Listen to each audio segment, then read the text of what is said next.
Big man in a suit of armor. Take that off, what are you? Genius, billionaire, playboy, philanthropist. Hello, everyone. Thanks so much for joining me here today as we get to talk about one of my favorite subjects, comic books. My name is Jose. I love comic books. I love talking about them. I love sharing them with you. Feel free to follow me on social media if you would like. Links are in the description below. I've also posted a link to the Marvel fan site that'll have plot synopsis and character bios for these issues we're going to look at. So I am doing a little bit something different. I am reposting some of my older videos with new content, and we're gonna be and we're gonna also be doing them kind of like in a trade paperback, where I'm gonna show several issues at a time. So today we are going to be doing Iron Man 166 through 170. So this is from 1982. So what I am collecting is I am doing the Jim Rhodes when Rhodey took over as Iron Man in the early 80s while Tony Stark was having his issues with alcoholism. So we're gonna be going through each issue, but instead of normally how I do it where I just kind of read the issue along with you, I'm just kind of narrate the whole thing. So I'm not really going to spend time reading each issue. It should make it go a little bit faster here. So Denny O'Neil wrote this entire saga all the way to issue, I think, 210, which included this nice cover here by Luke McDonnell and Steve Mitchell, which included the new Silver Centurion armor. So Denny O'Neil is one of the best writers in comic books. So, all right. So here we have our credits, same as the last few issues. Steve Mitchell actually is going to be the inker in Detective Comics for Norm Breyfogle. So, all right. So Denny O'Neil, Luke McDonnell, Steve Mitchell, Rick Parker, Bob Sharon, Mark Renwald, rest in peace, Mark, and Jim Shooter. Also, Denny has also passed away. So we have a supervillain here called the Melter, and here we have Mrs. Arbogast here. And she's telling him, Mr. Stark is not here, and she doesn't know when he's gonna be back. And this dude is like, "That's okay, I'll wait as long as I have to." So, all right. So I believe this is called One of These Days, or One of Those Days is the title of our tale here. And real quick, look at the screen tones. Screen tones are so lovely. In Scotland, Tony Stark is having medical equipment delivered for Rhodey. In the previous issue, spiders had poisoned him. So they're trying to get him back because he was not responding very well to the treatment. So they're hoping all these new treatments will keep him, will make him healthy. So, and then this lady is someone who had been injured during Stark's run-in. Someone's trying to sabotage Tony Stark. He hasn't quite figured out who he is, and she had been a casualty, but he's developing some kind of romantic feelings for her. So they leave, and she tells Tony not to worry, but Tony's like, "I'm not worried. I'm angry. He was just a victim. He was hurt because, it's his friend. They were after him, and he might die, and he just wants to take it out on something. He wants to hit something." So, all right. And they're like, you need to calm down. So they're gonna take him to a pub here. Now, keep in mind that throughout this run, the whole stick that Denny O'Neil is going to be doing is his alcoholism.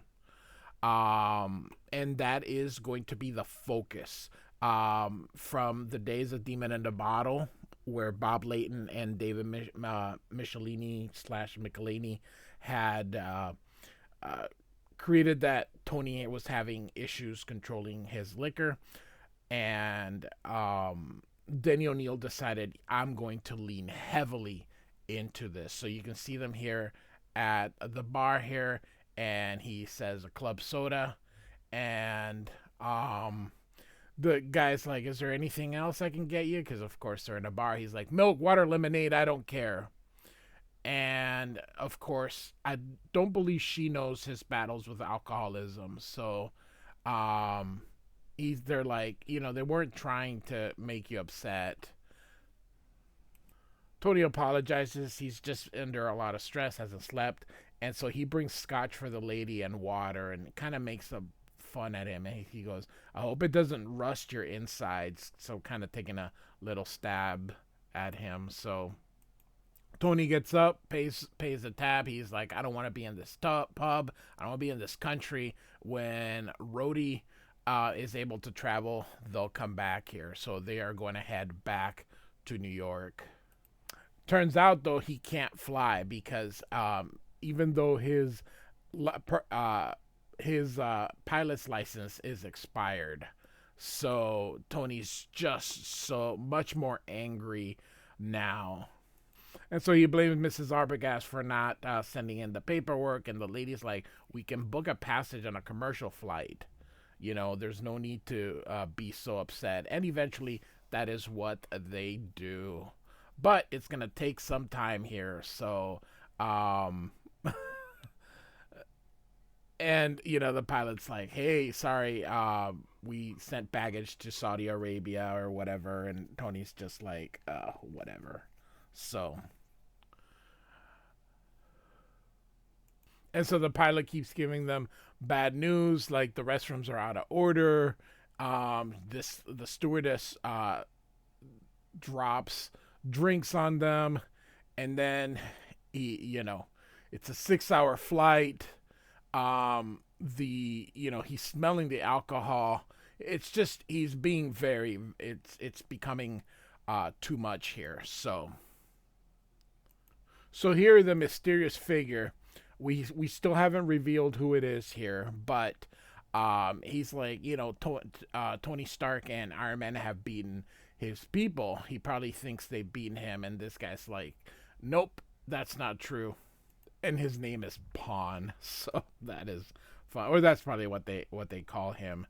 So I do have a playlist with Iron Man, so which I started this whole endeavor here. So feel free to check it out to catch the last video, which covered the previous first 5 issues of this run. But the mystery man here says, I have pieces yet to play. So the Melter shows up here, and he's like, is he coming? And she's like, maybe around noon. And so Tony's there and recognizes him and says that, yep. And Tony goes, he probably doesn't want an autograph. So he is going to change into Iron Man. But the problem is he is wearing a less sophisticated armor, because in the previous issue, his armor was damaged. So even though it looks similar, it doesn't have all the bells and whistles the other ones. But he's like, oh, it'll just have to do here. So in crashes Iron Man. And turns out, because of the systems and the navigation, it's not quite. So he overshot the guy. And so the Melter says here, I was expecting Stark, but it's really you I came for anyhow. Surprised to see me? They let me out on parole. I promised to be a good boy. I lied. So Iron Man hits him with his repulsor rays here, but it causes the Melter's own repulsor ray to kind of go down, which of course is taking Mrs. A with her. So Iron Man's going to have to catcher, and then on the floor below this guy goes, "That does it. I'm quitting here." So, um, Mrs. A is a little bit perturbed, and so off he goes now to face the Melter here. And so the Melter says that while he was in prison, he got some help from someone who figured out the type of metal that Iron Man uses and use his own thing to melt him, which of course it hits Iron Man, but it's not working. Now part of it is because Iron Man is wearing a different type of armor than the one he currently has. So even though it looks the same here, so and the Melter is going to get out of the way, and you can see him trying to get rid of that wall here. And Iron Man's like, eventually he's gonna hit a person, and so he gets in there and punches him so that he can get him out of the way here.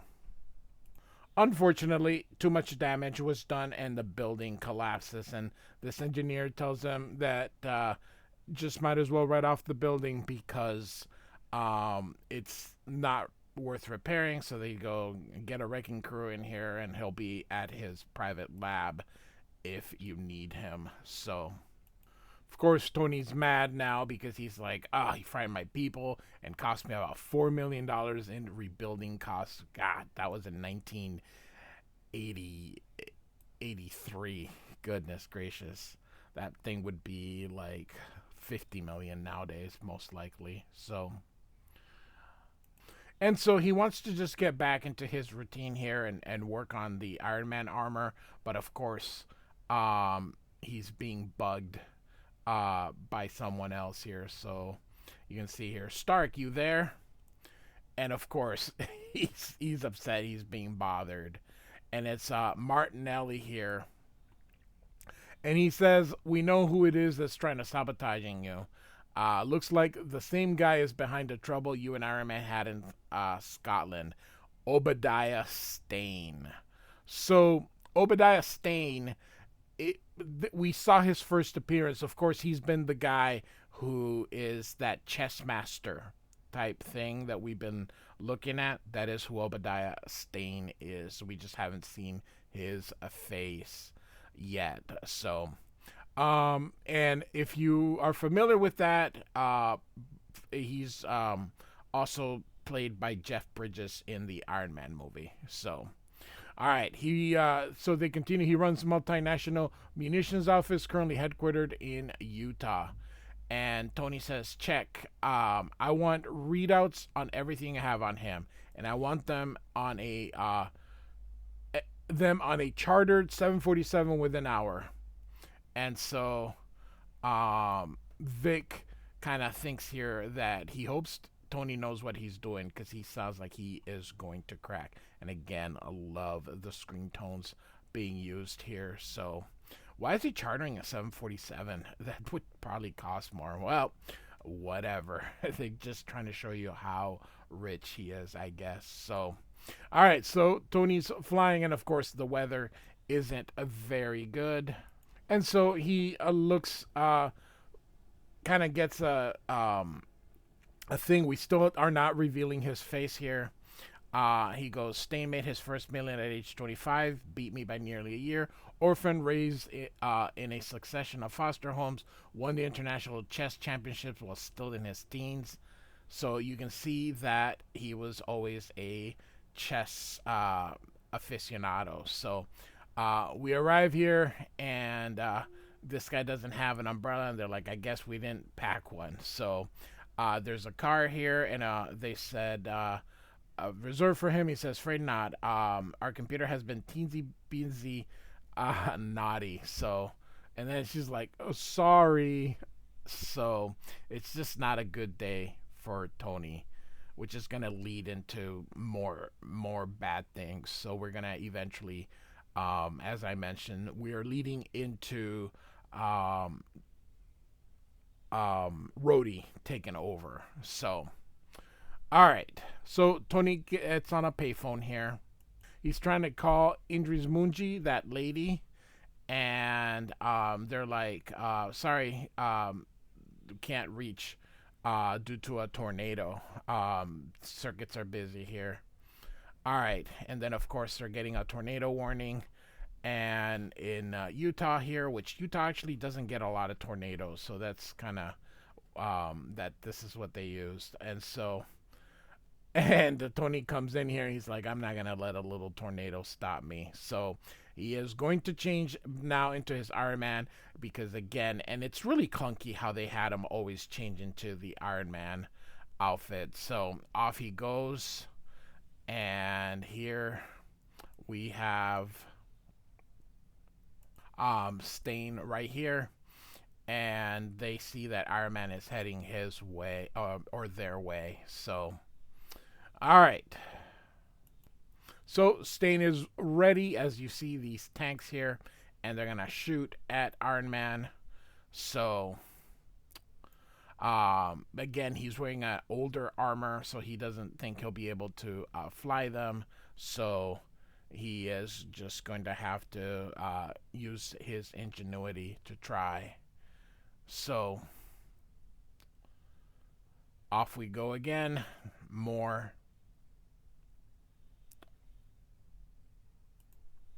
So same thing.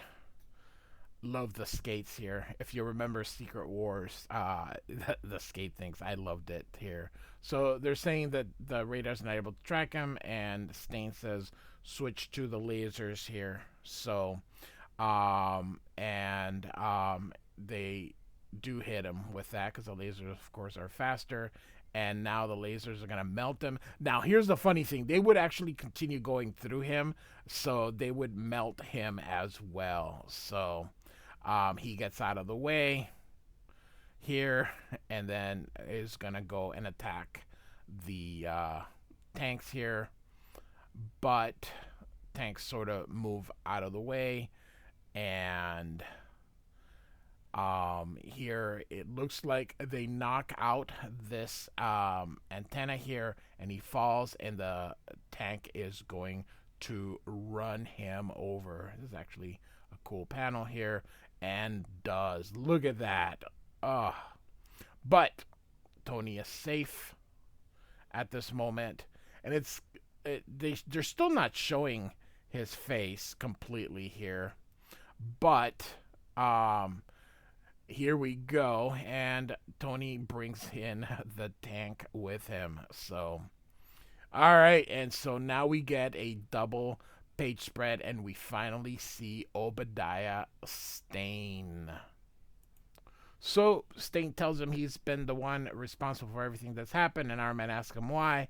And here it says, I wish to form an alliance of the heads of several corporations operating throughout the world, a small elite group that you would call movers and shakers, essentially take over the world. So he basically confesses to everything that's been happening to him, but he says, I confess to these things, but you will find them impossible to prove. And without proof, you will not act. And so Tony's like, I'll get that proof, whatever it takes. And he says, remember, Iron Man, I'm a chess master, and I say this to you. The game is not fully joined. Stark will find 3 surprises waiting for him. One he may consider pleasant. And so Iron Man goes through the wall here, and he's like, I'll be back. And so now he's just so tired here of everything that's been happening. And so now we are back at Stark International later that evening. And so Martinelli is there, and Tony is like, just give me the bad news. It's always bad news. And so he says here, first, they lost some contracts, and Tony deduces that it's Stain and his partners. And the second one is that Rhodey has disappeared, and Tony's like, just go away, Vic. And so here, Tony is going through desperation, and he says, I want a drink. Maybe I can sleep. And then he goes, no, no, no, no, no. And it's right there. They left him a drink. Or not a drink, but a whiskey. So Stain is going to use his alcoholism there. So next, the destruction of Tony Stark. So look at that. So now we have the Invincible Iron Man 167 in the clutches of Obadiah Stane. So Obadiah Stane will be a villain that will remain throughout the rest of the run up until 200. So he'll be around for quite a bit here. Great cover here. You know, whatever happened to Luke McDonald? Does anybody know? I suppose I should look to see if he's still around, because I just don't remember seeing him outside of this here. So we are in Tony's private quarters, so the empty shell, and then the same creative team that we've had the last few issues here. Denny O'Neil, Luke McDonald, Steve Mitchell, Rick Parker, Bob Sharon, Mark Grenwald, and Jim Shooter. And so we see that Tony is heading toward that bottle here. When I originally started doing a couple of issues, I started here. And that was actually the wrong thing to do. I should have started in the beginning of Denny O'Neil's run. Because that actually showed how, although it's explained here, it really shows how much in despair he has with everything that's happened throughout. So we're basically going to get a recap. I have covered all this in the video, so feel free to go to the playlist if you want to hear. So he, of course, is looking at the bottle, but then he goes no and throws it. So, and he kind of just throws himself in this bed here. So Obadiah still playing chess here. So, and Obadiah just believes that once he destroys Stark, that Tony Stark is basically the only person left because of his company and how he always gets in his way. So the next morning, poor Tony, all disheveled and stuff, Mrs. A says, hey, Martinella's waiting for you, and says, you don't look well. And then he snaps at her. This is a much better, so again, a great, almost Todd McFarlane-esque with some of the things he does. And he just snaps at her. He's like, I don't appreciate your comments about my appearance. Just, mundane stuff here. And so he comes in and says, what's up, Vic? And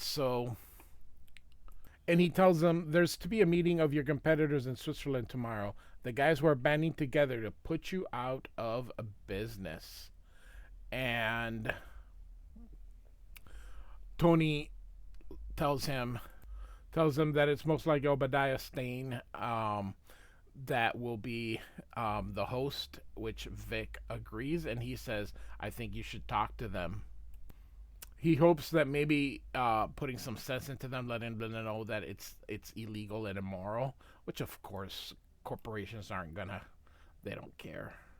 So Tony then says, have Mrs. Arbogast set it all up, and then Vic tells him one last time he looks really bad and he should get help. And Tony just snaps, says, I don't want help, Martinelli. I don't need help. I will not accept help here. And Mrs. A is like, I heard yelling. And Vic is like, somebody better be around to pick up the pieces when he cracks, because he is going to crack. Count on it. So Tony takes the airplane. They go to Switzerland. He has a few hours. So he is going to put on the old armor here. It's still, he still hasn't been able to fix up or create a new armor. And he says he just feels better wearing it, more of himself. And then there's that photo of Indri, and then he misses her, and he is going to give her a call. And Tony lets him know that he's in Switzerland, and says that Mrs. A told her she received all the flowers he sent her, and he just called to say, and she's like, yes, that he loves her and that he'll call her tonight. And so Tony now goes away thinking about her. So Love Struck Iron Man says, hearing her voice hit me like a shot of straight adrenaline. I don't feel like being cooped up. And so he is going to go. I like this pose here of Iron Man flying. Anyway, he's going to go and explore. He says, being familiar with the turf saved him in Scotland, but he's being watched. And this guy says, Iron Man left. So Obadiah Stane says, where Stark goes, his bodyguard follows. Put the plan into action. And the pawn asks, plan? And Obadiah says, he says that even though he defeated the knight, the bishop, and the rook, there are two of those pieces. So, as Iron Man goes through and flies, he encounters a new bishop here. So here we go. He hits him. And just like we have with other battles, we are not really going to read much into what they're thinking or saying, because it doesn't really affect the story. So you can see here, he hits him with the repulsors, and the bishop hits him with the staff. And Iron Man is, of course, trying to defeat the guy, but look, here comes one of those people carriers. So all the people notices, and now here comes the knight. So it looks like all three are going to get him at once.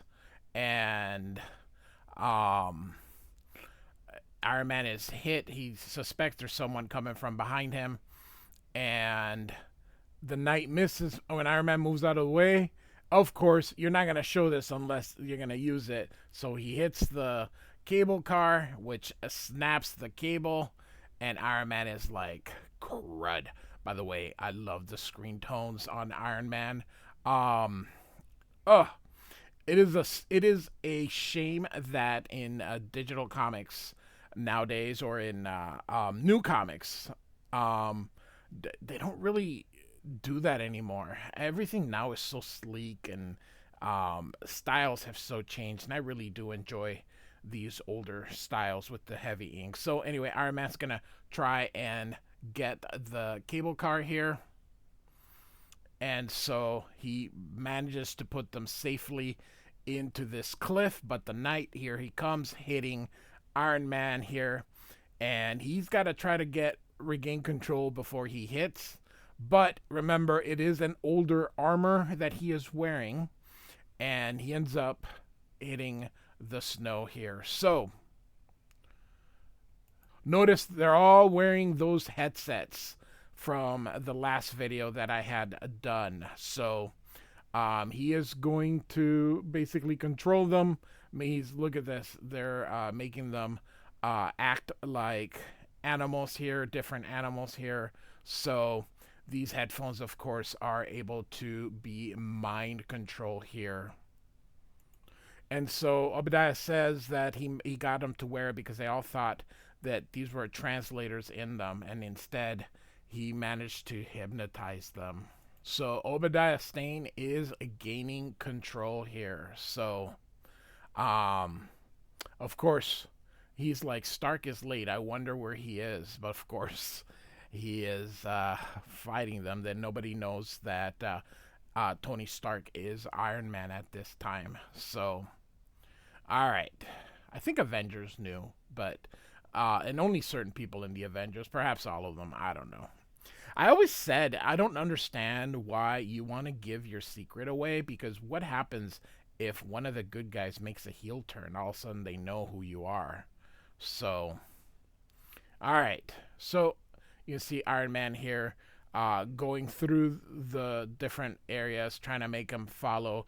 And he uses a repulsor rays to get the snow, kind of forms a cloud as the powder kind of goes back, and the Rook um, uh, goes through as Iron Man moves out of the way here. So, all right. So Iron Man handles the Rook, the Knight, and um, destroys the horse, and off he goes. So eventually, Tony does show up here, and he makes his impassioned speech, but I'm not going to read it because it doesn't matter, because they're not listening.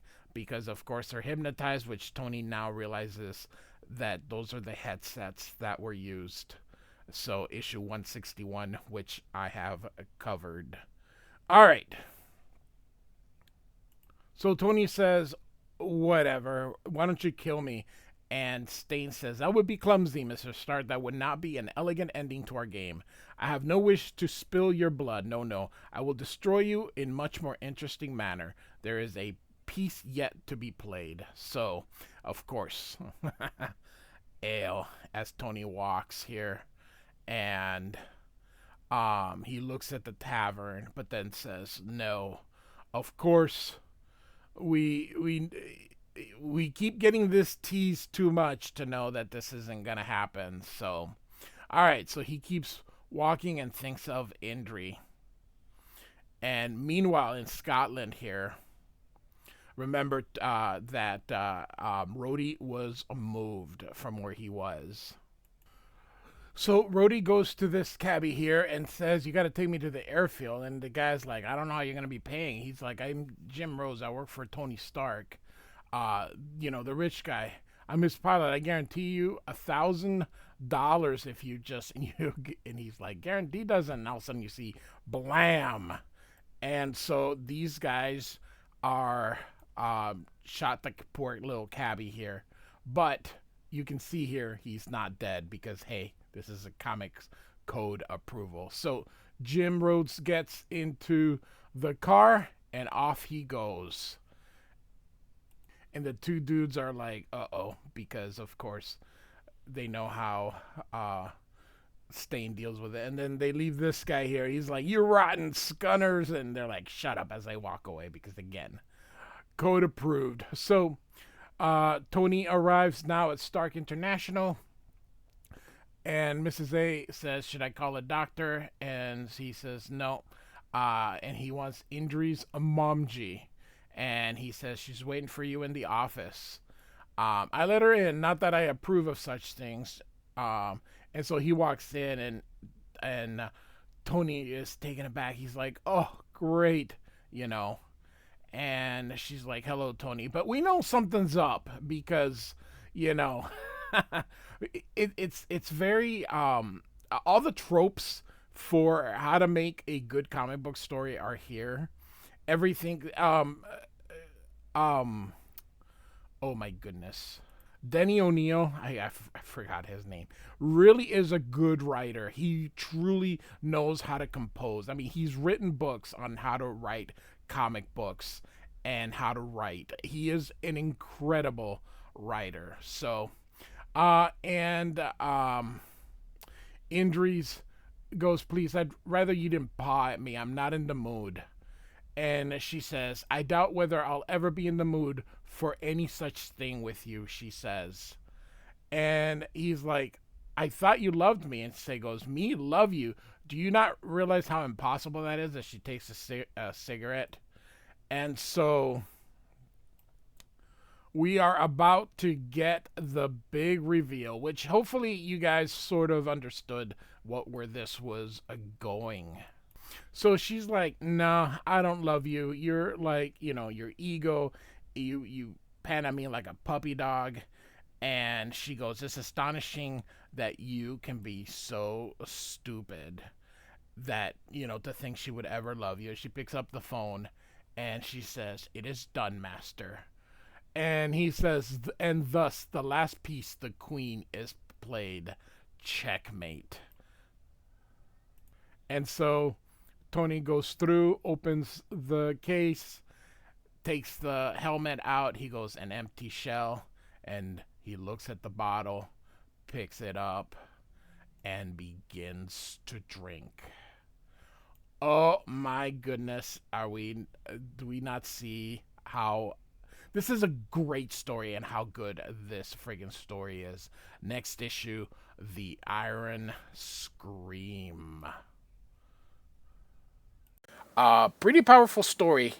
Um, Denny O'Neil, who did the 70s Batman and Green Arrow with Green Lantern.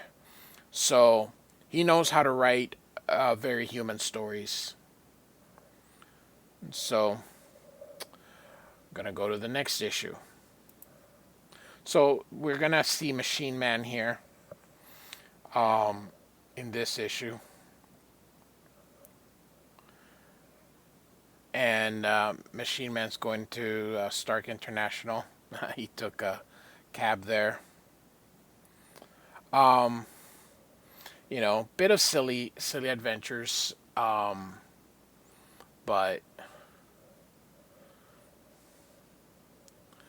you know, Machine Man is basically gonna visit.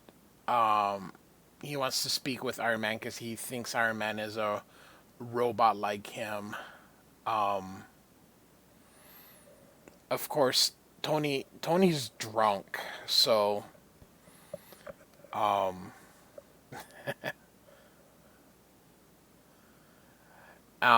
so he says he's gonna get sober. He just goes into to sober up a little bit, but he's like, I'm still drunk, but he's gonna put on his armor, and you know,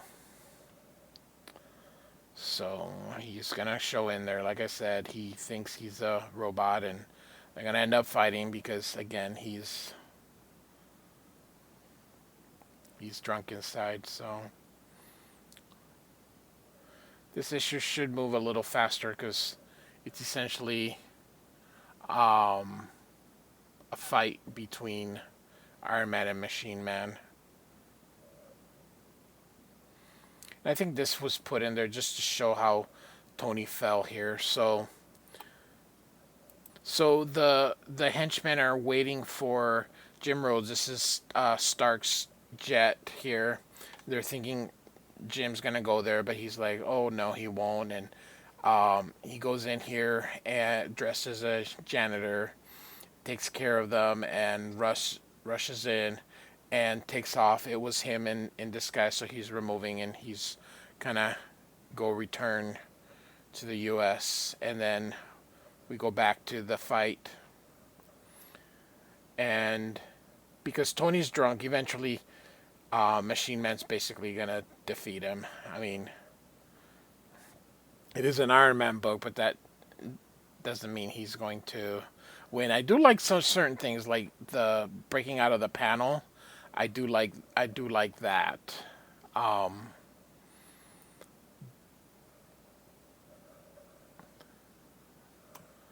And so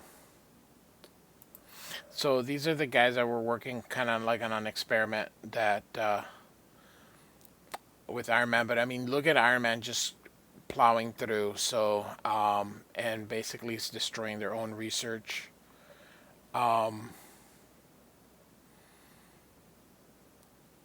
And he probably is causing something that's going to probably come back to bite him.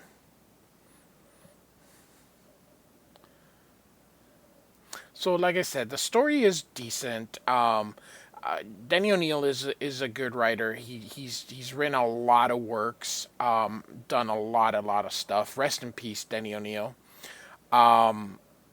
But the art just doesn't sing quite well. He's like I said, the artist is serviceable, but it's not the same as I Love the Cardinal here. And so they're all like, can't believe, they're all yelling at him. He just wants to be alone, and it's just not going very well.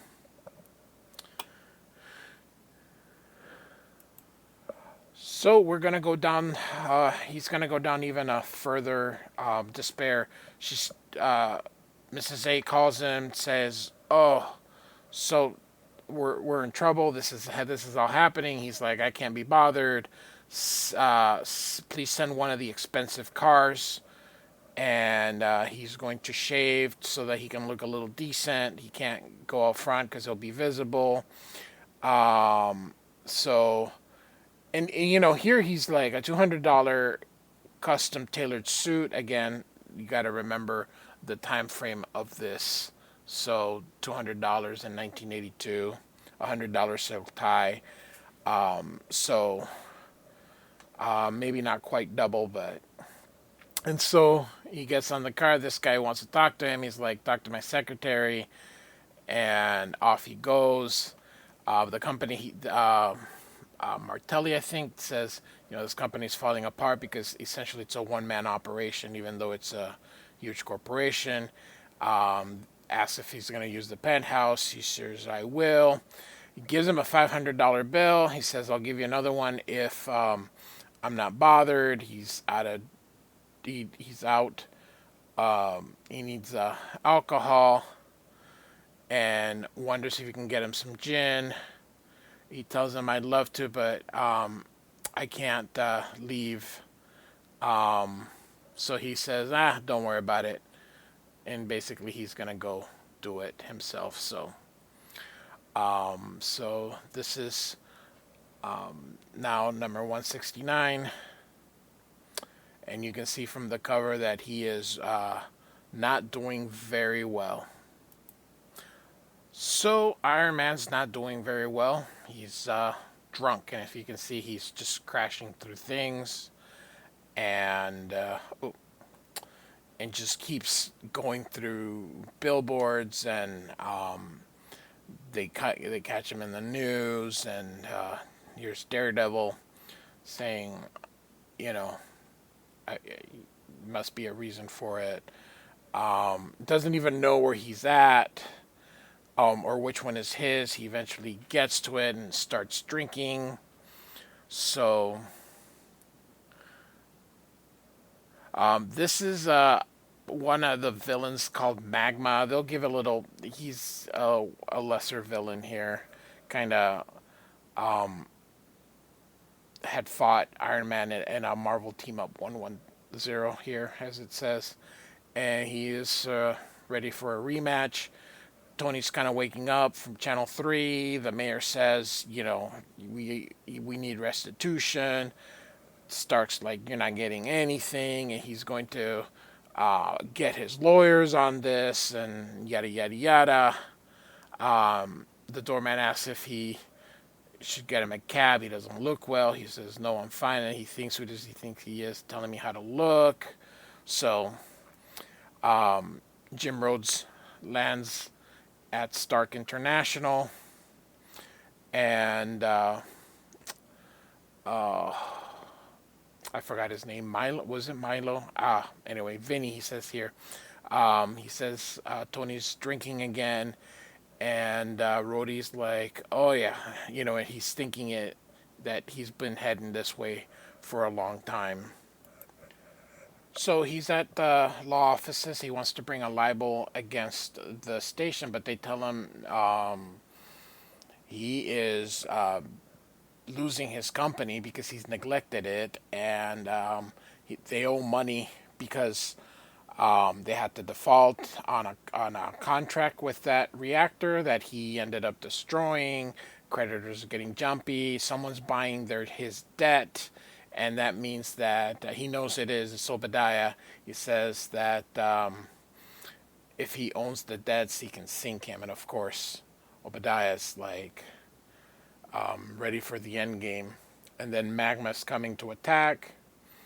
He's heading towards Stark International. And he's like, "Find a law that'll stop stain." And they're like, "There is none. Have somebody make one." Iron Man's happy Rhodey's return. He wants to celebrate by having a drink. He says he'll pass and that he should pass too, and he's not doing well. And Vinny here tells him that they have an Iron Man type trouble. Now, at this time, Jim Rhodes does not know that Iron Man is Tony Stark. Vinny here does. So, Tony leaves, or he goes, I'll go find him. And he goes and puts on the armor. And he goes to fight Magma. But Iron Man is too drunk. There's no match.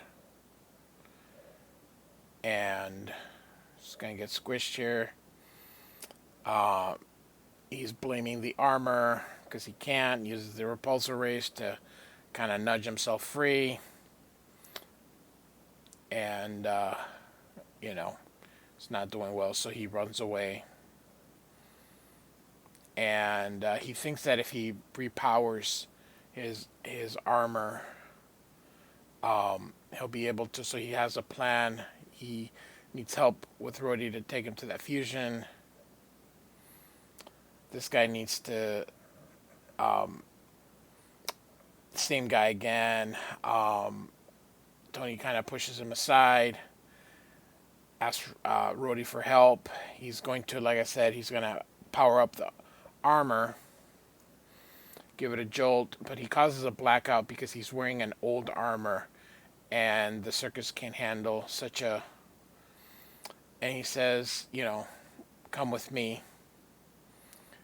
And they're gonna go somewhere in private, and he's gonna reveal that Tony is Iron Man. So it's a big moment, and these issues don't get the love mostly because I don't know, but they're really good. Art aside, and once you get past it and actually read it, you'll see here that it's like I said, the art is serviceable, and these are really good stories. So he starts to drink, and Magma's still attacking Stark International, and everybody's doing the best they can, and Tony's passed out, and Rhodey's gonna put on the armor and become Iron Man. So we are gonna look at one more issue then, number 170, with a really cool cover. So as Rhodey becomes the new Iron Man. So Rhodey's gonna put on the helmet here and basically take over as Iron Man. Only he has no idea how to do it. He's like, well, how hard can it be? And then he makes this big hole. So he goes out, and this Morley here is going to sort of help him out. He asks for help. So I love Stain still playing with the chess pieces. So they said if he heard anything, she's asking if she heard anything from the plan. He says, yeah, this Magma is causing trouble over there, and summon the night to go out there. So Morley here helps Rhodey kind of how to do it, just to let people know how long this story is. This is issue 170, and this goes all the way to 200. Obviously, we're not going to cover all of it because really it's really long. But we are going to cover a couple issues that I think are very good. So We will cover some, but we're not gonna cover that whole run here. I do have the entire run. I got them when I was in elementary school. My grandfather used to buy them for me, so and I have most of them, and then I completed the collection at another time, and you can probably find these issues cheap. So Rhodey has been, is fighting this guy and kind of holding his own, even though he doesn't know what he's doing. So, so yeah, if you ever want to find something that's cheap and good to read, you can probably find these, like I said, for not very much. So Tony's waking up, find out he's practically naked here, and he's trying to put in one of the other armors, but he can't open it, and he just can't get the combination to work. So, and he needs to clear his head, so he's of course going to have some more whiskey. Meanwhile, Iron Man continues to fight, and he keeps getting help and goes back. And then this is Magma here. I know it's a little hard to tell, but this is the Magma guy. Tony's just watching on that monitor, drinking, and sees that he's coming in there, and he's just can't defend himself without the armor, but Rhodey is doing the best that he can. And here comes the knight. He's actually going to help, and disables that machine. She asks, "How come you helped him?" And she goes, "I wasn't helping him. I'm trying to save the property because he's gonna take over. He's gonna be the new owner of Stark within a few months, and doesn't want that destroyed." So, Magma does get out and sees Tony, pushes him aside. He's going to destroy all the Iron Man armors, but here comes Rhodey, and the guy shoots his little lava things. Tony tells him to use the repulsors, and he's like, "Oh yeah," and he does, and it works. And then Magma's gonna blast him, but he runs out of fuel. So Iron Man tosses him aside, and he takes this little machine of his to go get destroyed. And he's happy that he sort of learned how to do it, and this guy's just pretty cool that he got to work with Iron Man. He's gonna check on Tony, and he's getting ready, and he wants Rhodey to remain as Iron Man, and he's got a date, and they're gonna go have cocktails. Rhodey's like, "Man, you shouldn't be doing that anymore. What you're doing to yourself," and basically tells him to be quiet. And Jim is really mad, throws the helmet, and calls the Avengers, and essentially quits because what's he gonna do? So he quits the Avengers. So we're gonna go ahead and quit this video at this time. Like and subscribe. Thanks for listening, and I hope you enjoyed it because it is a good story. So hope you give these issues, check them out and see the bigger story.